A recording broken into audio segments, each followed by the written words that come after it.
right. We should be ready if you want to start. Well, 7:30, we can start. Okay, we're ready to go.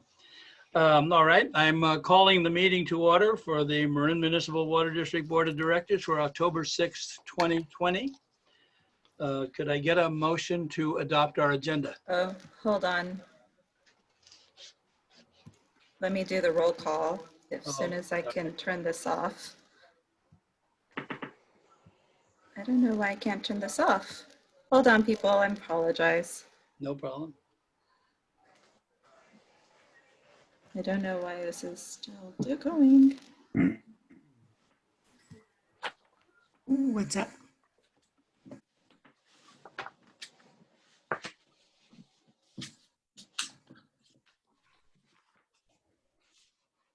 Let me turn this off.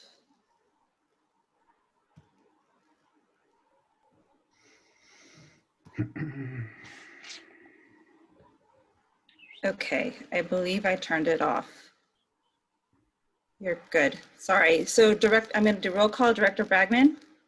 We need a motion. Move approval. Thank you. Second. Okay.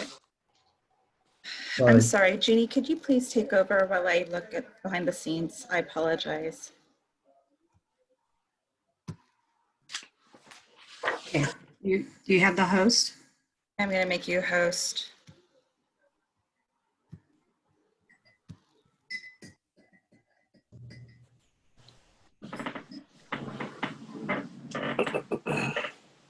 I think we're waiting for a roll call vote on the, or are we just standing there? Right. Okay. I guess I can do that. Yeah. Director Breckman, Aye. Director Russell. Aye. And President Gibson. Aye. Okay, thank you. And I understand we do have public comment. This would be for anything on the agenda that is anything off that's not on the agenda. Right.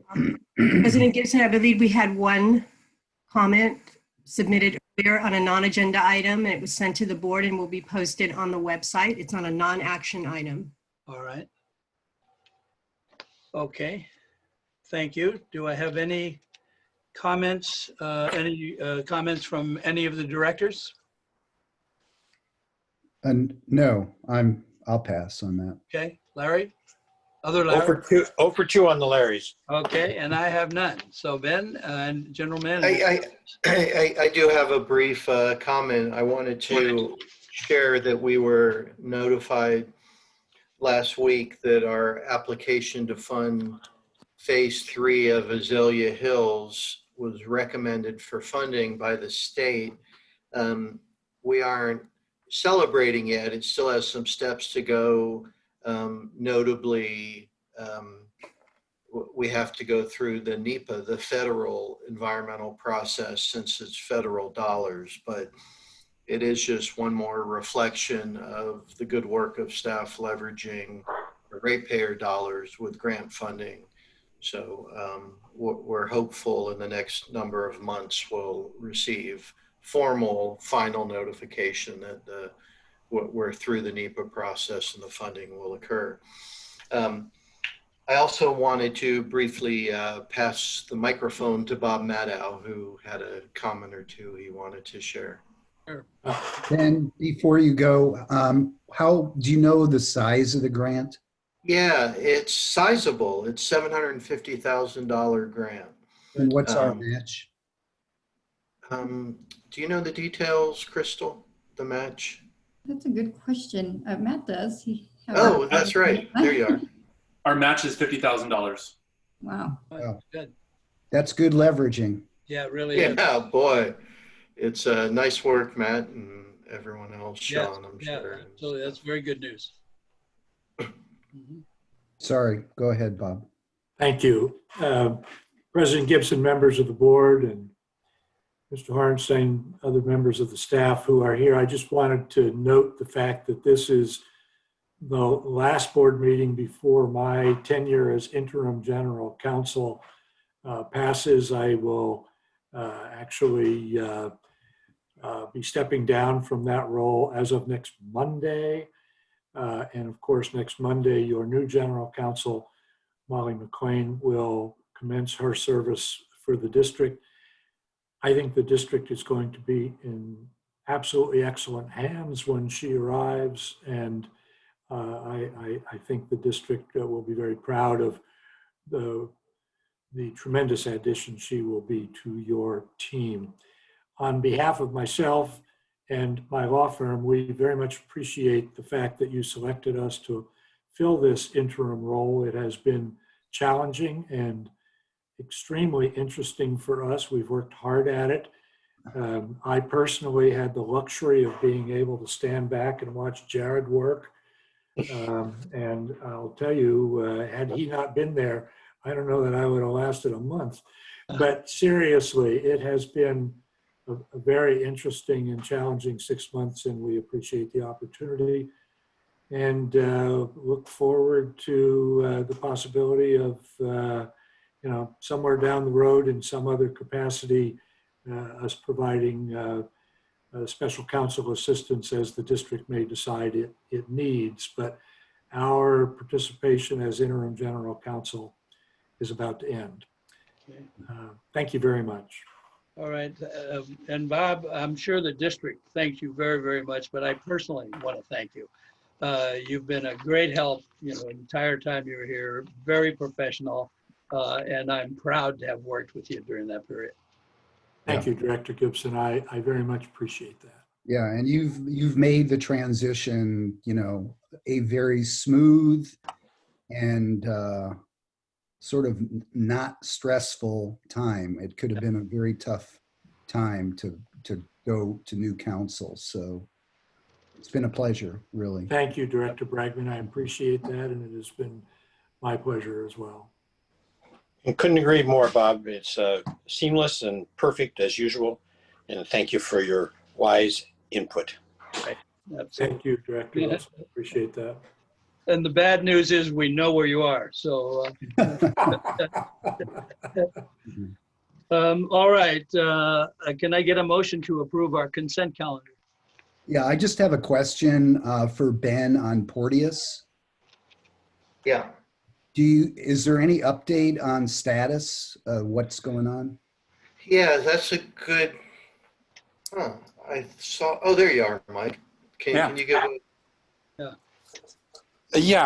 So as you know, when we did a closed circuit inspection of the concrete pipe, and we also met with some contractors out at the site, and they had lots of good input. So on Thursday, we're going to do a closed circuit inspection of the welded steel pipe. And right now, it looks like our best option is to place pipes in both, a new pipe in both the concrete pipe and the steel pipe. But we'll get more information when we do the closed circuit inspection of the steel pipe, which is currently in service on Thursday. So we're kind of leaning in that direction out of all the options available at this point. But we'll be coming to the board once we have a really good idea of exactly what we're going to do and then the cost to do that. Okay, thanks a lot. Sounds like a great approach. Okay, I'd move approval. Okay. Second? Okay. I guess we need a roll call vote. Director Bragman, Aye. Director Russell, Aye. and President Gibson. Aye. I think that takes us to item number 6 on our regular calendar schedule. okay, I believe Matt Seges is going to lead us through that one. Good evening, board members. I'm Matt Seges, the Grant and Legislative Program Coordinator. And tonight I'm bringing to you a brief item regarding letters of commitment for grants. As you know, our district applies for grant funding throughout the year to offset expenses or to fund projects which would be infeasible without outside funding. Most of our grant applications require some form of match. This can be an in-kind contribution such as staff labor or a contribution of materials. Some grants require a cash match. The match amount can exceed 50% in some cases. In addition, grant solicitations can often require a short turnaround time to meet application deadlines. Upon award of grant funding, staff follows district procedures to obtain board approval to execute grant funding agreements and resolutions, or if the agreement exceeds the general manager's signing authority, which is currently limited to $100,000. A letter of commitment, which is required by some funders, outlines the details of the match, the funding sources, and the amount of cash versus in-kind match. Under current district practices, if the cash match is under $100,000 within the general manager's authority, the letter may be signed without bringing it before the board. When the cash match exceeds the general manager's authority, an item is brought to the board for approval prior to signing of the letter.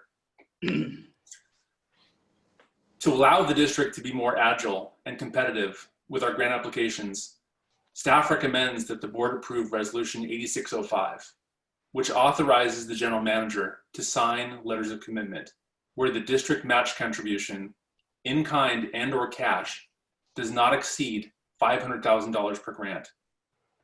Upon notice of award, staff will continue to follow district procedures to obtain board approval to execute these grant funding agreements. Thank you. This, if I could just share, came up recently with a grant opportunity, and the timing was such, I was asked to, try and come up with a letter of commitment within a couple days that exceeded the $100,000. And we ended up coming up with something that was acceptable, but it was a bit touch and go. And certainly we could have called an emergency board meeting, but just to put in an application and a letter of commitment, do we want to call a special board meeting? I also want to note that if the board decided to provide this authorization, I would only use it when timing was an issue. If we had time to bring it to the board, we'll go ahead and bring it to the board. This is really to address when there's time sensitivity and we don't want to lose these grant funding opportunities. Now, my understanding is, I guess, a couple of things. One, we're not changing the overall authority. It's only in this context. Correct. And items will still come to the board, just not necessarily as a precondition to making the commitment. So the board will be fully informed. It's just not necessarily prior to the need to do the commitment. That's correct. And I think the word commitment's the operative word here, because it is a letter of commitment. So by signing that letter, I would be, at the end of the day, if the board, we'd figure it out, but I would be committing the district to the match up to that amount. Okay. I think Yeah, it's Larry? a lot of authority, $500,000. So, Absolutely. it's just as a matter of policy and transparency. I think, to me, that's too high. But I don't know how the other board members feel. So, How big was the grant that you were talking about, Ben? That's a good question. I think it was conservation, and I was working with Carrie, who actually worked with legal on the resolution. Do you recall, Crystal? Maybe it was 200, 250? Well, Matt's got the specifics. We happen to have him here, but it was a $100,000 commitment as our portion, but the total grant was, Matt, could you remind us, was it 300,000? I think it was. The total grant was about $250,000, and the cash match was, the letter of commitment required a match of just over $100,000. So it did trigger that line. Oh, right. And I think we ended up committing to the 99,000 or 100,000 and not doing the 120 that they wanted. So that's what it was, or something like that. Yeah. how do you guys feel about raising the limit to 250? Yeah, I think if the board prefers that, understandably, jumping from 100 to 500 does seem significant. I think that would address a large part of these issues. It don't arise all the time. How did you arrive at the 500,000 number for purposes of this agenda item? It was an interesting discussion with staff where I was leaning to be fair on something lower. And, it was pointed out historically, there's been matches for big grants of a larger size. I think we'd go a long way with a 250. This, because it takes the need for a commitment letter that exceeds my authority, that doesn't have the timing to bring it to the board. So what we're talking pretty seldom, maybe 2-3 times a year, something like this would come up. Yeah. And I always do have the option to, and I would do it. Certainly, I'm not going to pass on a grant to call a special board meeting. We can always do that if we need to. Right, right. Well, I think what you're hearing here, Ben, is I don't think any of this is a concern in terms of trust or anything like that, confidence in you. But I think Larry is obviously we have to answer to the public. And I think that's what's driving the comment. Yeah, I mean, it's $500,000. Just that's a really big commitment. Yeah, it's a sizable chunk. I appreciate it. From my view, if we landed at 250,000, I think that would address a good percent of these issues that arise. Larry Russell, do you have any concern about reducing the 500 to 250,000? No, that's fine. Okay, then I don't know if there's, do we have any public comment on this item? We do not. Okay, could I get a motion? Any other comments from the board? Can I get a motion then to approve the proposal on the abbreviated amount, 250,000 as opposed to 500,000? So moved, and thank you. Okay, Second. okay, I guess we need a roll call. Director Bragman, Aye. Director Russell, Aye. and President Gibson. Aye, thank you. Okay, we are on number 7 here, I think, of the agenda, approval of the, to fill Cynthia. actually a couple of positions, it looks like. Hi, everybody. Sorry to be late. Up, hi, Cynthia. Good evening, Paul Selly, Operations Director. Item 7 then is the approval to fill a backflow and reclamation specialist position. A promotion back in April of this year resulted in a vacancy. The duties of this position really help fulfill our regulatory compliance obligations associated with cross-connection control and recycled water. Cross-connection control obviously is an important aspect of our water quality program. It helps keep the water safe out in the distribution system by preventing, businesses and customers from unwittingly returning water to the system after it's passed through their meters. And of course, activities in recycled water, one of the most heavily regulated areas that I've encountered. And we have a lot of compliance duties associated with monitoring, from signage, of course, to even water quality out in the distribution system. And of course, everywhere that uses a dual plumbed water to flush toilets, every year we have to go in and inspect those facilities to make sure valves and things haven't changed. So it's a busy position and an important one. It's sort of required, we were almost required to have this functionality on staff. The fiscal impact for this position is $134,980 a year. That's the maximum step for salary and benefits. And of course, filling this position doesn't increase the number of budgeted full-time equivalents at the district.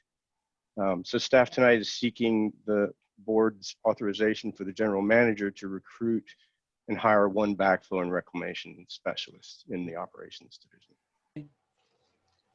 Any board questions on this? Okay.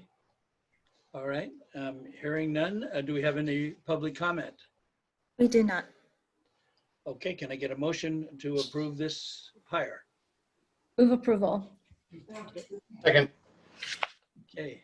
Roll call vote. Director Bragman, Yes. Director Kohler, Aye. Director Russell, Aye. President Gibson. Aye. Number 8 on our agenda here is another position hire, approval to fill associate engineer position. Thank you, President Gibson. Tonight, we're requesting the board to authorize the general manager to recruit and hire one associate engineer position in the engineering division. This position became available or vacant when the incumbent promoted from associate engineer to senior engineer. This position will be assigned to our capital improvement program and will report to our senior engineer in design construction, Alex Anaya, and will join his team to manage, implement, and support our capital improvement program, which we definitely need the help over there. So with that, we are requesting that tonight the board authorize the GM to recruit and fill one associate engineer position. And this position will not increase the number of FTEs and is included in the district's budget. Any questions from the board? Any public comment on this item? Okay. No, we do not. Thank you. I guess we need a motion to approve. Moved. Okay. Second out there? Second. Sorry, second, I was muted. Sorry. Oh, sorry. Okay, roll call vote. Director Bragman, Aye. Director Kohler, Aye. Director Russell, Aye. President Gibson. Aye. That takes us to the last item on our agenda, future meeting schedule and future agenda items. Yes, so good evening, President Gibson and Board of Directors. There are no changes from when the staff report was released with the packet. So if there are any questions, please let me know. Okay. Hearing none. Any public comment on this item? There are none. Okay. With that, I think we're done. And the meeting is adjourned. Have a good evening, everybody. Thanks, you. Jack. Thank you. Take care. See you. Everybody. Bye. Bye. Bye.